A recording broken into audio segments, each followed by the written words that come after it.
You want to borrow my coin? You stole the last one, I knew it. Here we go. You're not allowed to bring wine up here. Ladies first. Head. Tail. Your choice. First or second. No, they get this out of the way. Okay.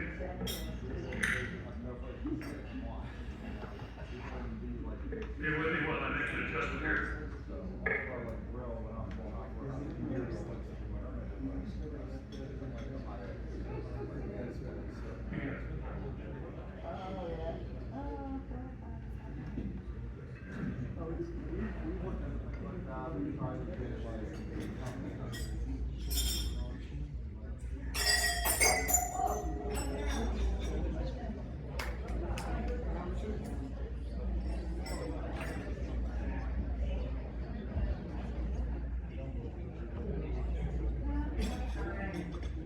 Good evening, everybody. Before I begin, will you all please bow your heads with me for a moment of silence to recognize and to think about the death of Corey Territory, who died in absolute fear of defending his family at the Pennsylvania Trump rally. I will indeed.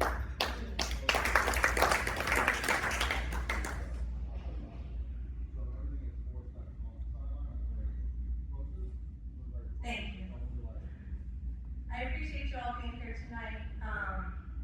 It's really meaningful to be here after the events of only what happened just a barely a week ago. And I don't know, how many of you all watched the convention? All right, wonderful. And did you all see our wonderful state committee woman, Deb McMullen?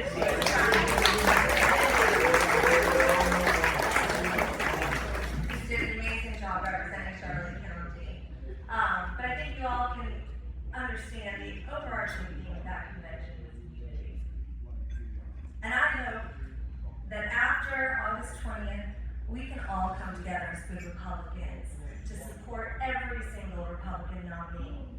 As I pledge that I will do, no matter who is the Republican nominee, so that we can come together and defeat the Democrats in November and elect Donald J. Trump, our president.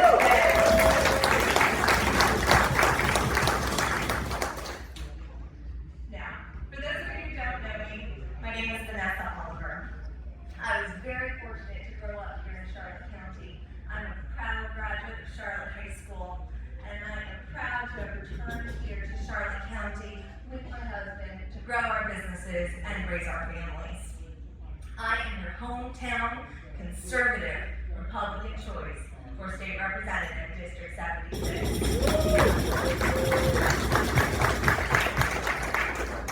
I'm your District 1 Charlotte County Airport Authority Commissioner. I am an attorney, board certified in healthcare law in the state of Florida. I am CEO of Ambitrans Ambulance, and I am wife to David, a retired captain in the U.S. National Guard who served us proudly in Kabul, Afghanistan.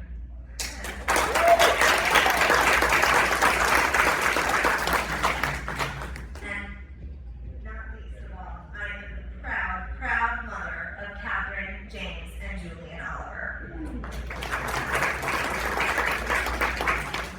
I am running for state representative because I want to uphold our conservative values in Tallahassee and keep Florida free. I have the unique skill set and experience necessary to best serve our residents in Tallahassee, and I have a proven track record of limiting government overreach and protecting freedom in our community. As someone who grew up here in Charlotte County and graduated from Charlotte High School, I understand the rich history of Charlotte County and the entirety of Southwest Florida. I was here when basically the entire world of Charlotte County ended at Midway Boulevard. I was here for Hurricane Charlie and saw the utter devastation that it wreaked on our community. It wrecked my childhood home. We had to move out. FEMA actually came by and kicked us out.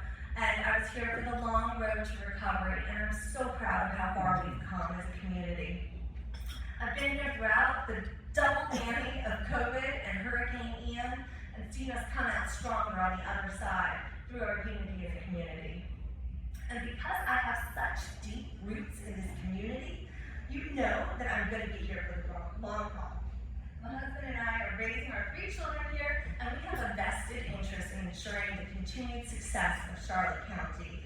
And I want to make Charlotte County and all of District 76 even better than I found it. As an attorney, I understand the intricacies of writing and interpreting law, which is a skill set that not everybody in Tallahassee has. You know, they rely on staff to draft the actual policies without taking into account the way that it is interpreted in the courts and interpreted by businesses. I'm one of only 121 attorneys in the entire state of Florida to be board certified in healthcare law. Now, to put that in perspective, there are over 100,000 attorneys in the state of Florida. There are 5,000 attorneys who have achieved board certification status in the state in any topic, and 121 of us across the entire state that are board certified in healthcare law.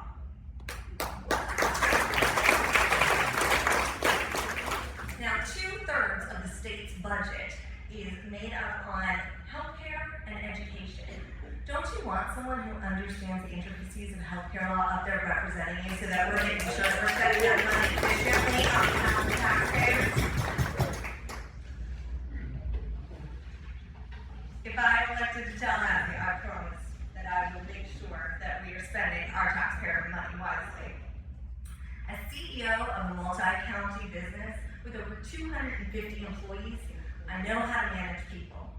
I know what it's like to sign the front of a paycheck and not just the back of a paycheck.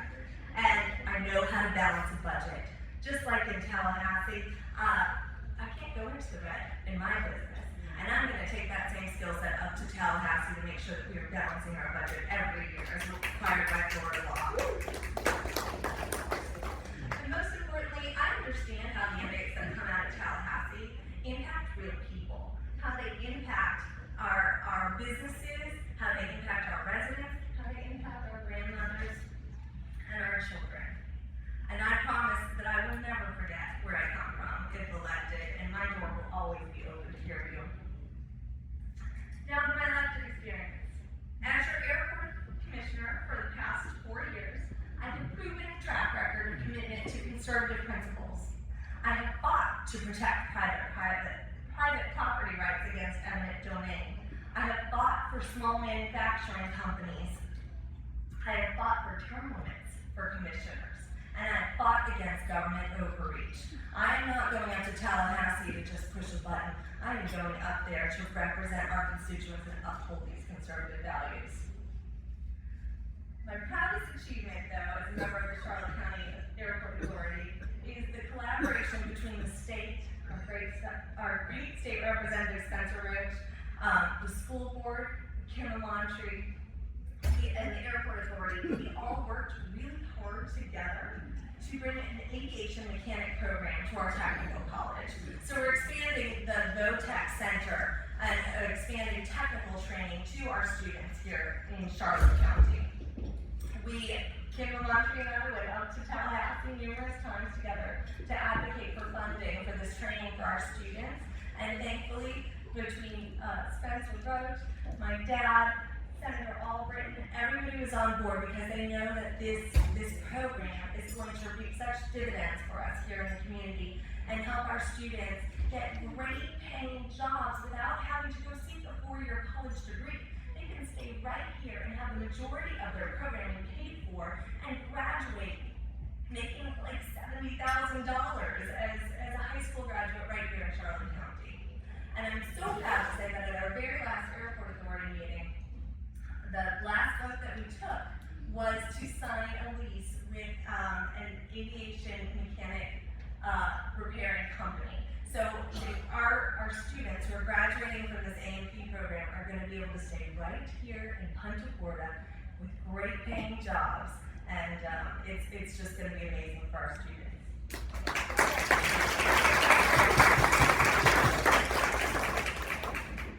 Bottom line, I was raised here in Charlotte County. I own a home here in our community. My family lives here. My children are being raised here.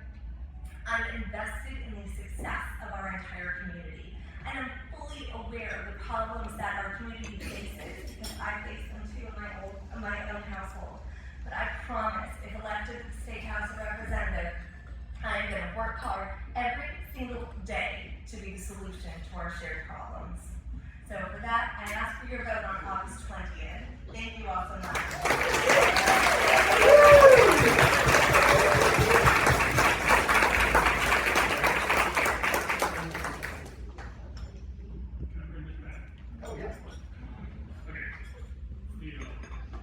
Vanessa, thank you. I forgot one thing that I think is important for the audience. And that is, what district you're in.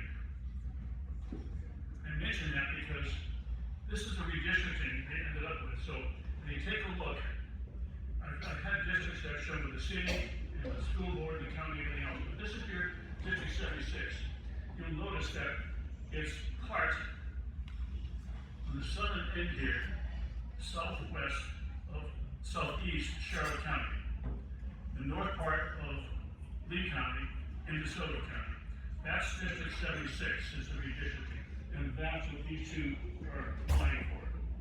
Does that make sense? Okay. You guys. Stephen Ceracche.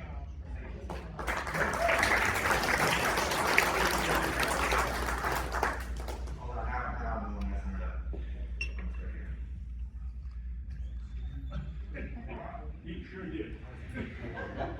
That's all right. You're moving us forward a little bit. I know. I'm trying to get to the end, right? Thanks for playing. Is there anything else we have? No, that's fine. All right. All right, so my name is Stephen Ceracche. I'm running for Florida House of Representatives District 76. I'd like to formally introduce myself. I'm new to this whole running for politics thing. This is the first candidate race I've ever been in, but I felt the need to run, and that's why I'm here, and I'm going to tell you a little bit about myself. I was born and raised in Ithaca, New York. I don't know if you guys know where that is, but it's Cornell University, the gateway to the Finger Lakes, really agriculturally based community. I was a member of the Boy Scouts of America. I'm an Eagle Scout. And I don't know if any of you guys are familiar with the Eagle Scout program, but I was such a go-getter at age 17 that I didn't just build a park bench or build a picnic table. I actually lobbied our county to fund a playground in my community because we had so many kids in my community and they didn't have anywhere to play. So we raised the money, we got the grants, we organized all the volunteers, and we were able to give my community actual real change. And I think that that's really amazing at age 17. After that, I attended University of Albany in Albany, New York. I got my bachelor's in science and environmental science with a concentration in biology. So kind of into the environment a little bit. It's what I went to school for. It's really great, but when I got out of college, I actually went into IT consulting, and I worked with the city and state of New York in modernizing their IT infrastructure for about 3 years after September 11th. The company that I worked for was the staging area for all the IT and communications after September 11th, and that, we were tasked to rebuild the IT infrastructure. Building 7 was the entire IT infrastructure for the city of New York. So I was on that team that helped rebuild and improve services and the way that the government works with the community. And that was really great, and that was something meaningful that we were able to get done back in 2006, 2007, 2008, so quite a long time ago. After that, I got into back into agriculture. I grew up always helping my grandma on the farm, picking beans, picking tomatoes, getting my hands dirty, and I just felt this need to get away from computers and back to the land. So I started a agricultural consulting business.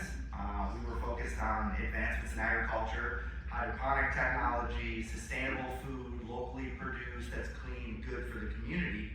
And that's what kind of brought me to Southwest Florida. So Southwest Florida has the longest growing season in North America.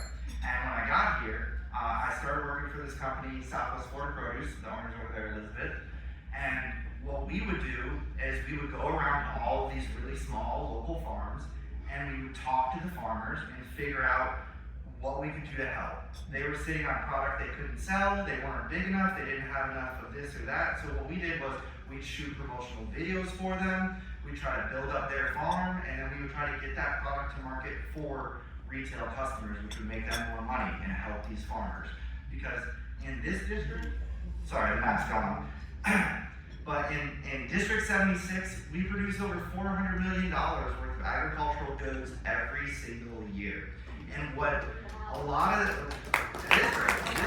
we are an agricultural powerhouse here. And one of the biggest problems that farmers are having is that they're getting priced out of business. We have no protections in this country to protect American farmers. When watermelons are in season out in Punta Gorda in May, they're sending them in from Honduras and Guatemala for $1, $2 less. And that is absolutely ridiculous because we are one global catastrophe away from starving to death. When you import 50% more than you consume, we are literally facing a cliff. Florida has a developmental crisis on its hands because all this farmland is getting turned into homes. And we need to do better. We need to help support the agricultural infrastructure in this state. We need to do it now, not tomorrow, not next week. They are struggling. Labor costs are through the roof. Inflation is affecting their bottom line. Farmers already don't make any money, you know? It's already so tough out there. My role right now, I work at Babcock Ranch for Green Life Farms, and we're in 1,300 Publix grocery stores. We produce leafy greens and butterhead lettuce year-round. We're able to supply the entire southeast of the country from right here in Punta Gorda. Right here, guys, we are producing massive amounts of food. And another great program that I've been a part of is Fresh from Florida has this great program where they'll match SNAP EBT benefits. So if you're on a fixed income, if you're lower income, if you get SNAP benefits, you are eligible to get double your spend if you're supporting Florida farms. And this is a program that is for farmers markets and co-ops and all that, but it could be bigger. It could be in a Publix or a Walmart. We could really help Florida farmers and help our most underserved members of our community by finding some mutually beneficial way to feed our population. And I think it's really important. I think that we can do more, we can do better, and we need to act this session to put in more protections in place for Florida farmers. If you guys have seen my signs around town, I am in agriculture, but I care about clean water. And we have a pollution problem. We've developed ourselves into a situation where every time it rains, there's nowhere for the water to go, so it goes right into the river. And this is the entire state of Florida. We need to have responsible, sustainable development. We have to live in harmony. We live in paradise. We need to protect it. I've lived down in Florida for 9 years, and I've only seen the water quality decrease. And I've been coming here since I was 5 years old. I remember going out to Captiva when it was still dirt roads. I've been coming and spent a lot of time in Lee County my entire life. I know we're in Charlotte County, but I spent a lot of time in Lee County. That's where I live. But we need to do more to protect our waters. And young Republicans, they're hip to the environment. And if we want to keep up, if we want to compete against these Democrats, we have to change our tone a little bit. The youth, and it's good that Vanessa and I are young, and that we're interested in doing this. We need more young people. So give it up for the young people. Because this is not an easy endeavor, but if we can get the young people to behind something, conservatives have always been for the land, protecting our waters, being able to hunt and fish, and respect our mother nature, our land. And so let's get back to our roots. Let's really help Florida change our image. We have a little bit of an image problem down here. And if we just gave a hoot about the environment a little bit, it would go a very long way. A very long way. Just saying. And then I have a lot of other stuff on my platform. If you go to StephenCeracche.com, I want to tackle the insurance crisis. We have a lot of fixed income folks here, especially in Charlotte County, that retired, they've lived here for 20 or 30 years, and when their insurance doubles or triples, they move, they leave, and that's not fair. We have a duty and or honor that we need to respect for our retired and senior citizens that made Florida their end destination. We need to put in protections that protect consumers from double and triple digit increases in their insurance. So we need to put in some sort of rate cap. We need to invest in our infrastructure. I work in Babcock Ranch. I have a lot of friends that live there. Their insurance rates are very, very low. They never went up after the hurricane. Well, why is that? Well, they have underground power lines. They have all new buildings. They have proper building codes. And we already have a lot of this on the books. What we need to do is find some mutual partnership with an insurance company and the state of Florida to mutually invest to prevent risk mitigation and really get to the bottom of fixing the problem. I mean, we need to harden our communities for storms. All right, no, I'm running light on time. But either way, so I am a self-funded candidate. I'm not financed by anyone else other than small donations. I pride myself on that. When I go up to Tallahassee, I will owe no one any favors. I am unowned by anyone. Now, my competitor, she's very well financed, and that's fine. I'm not against that. It's great. She has a very well-known father. There's no problem with that. But she is supported by Americans for Prosperity Action, and they are a never-Trumper organization. And I would never take a penny from a never-Trumper organization. Look it up. Even back in January of this year, Trump has gone on and said they might as well be Americans for no prosperity. But either way, vote for me. I'm for the people. I'm not owned by anyone.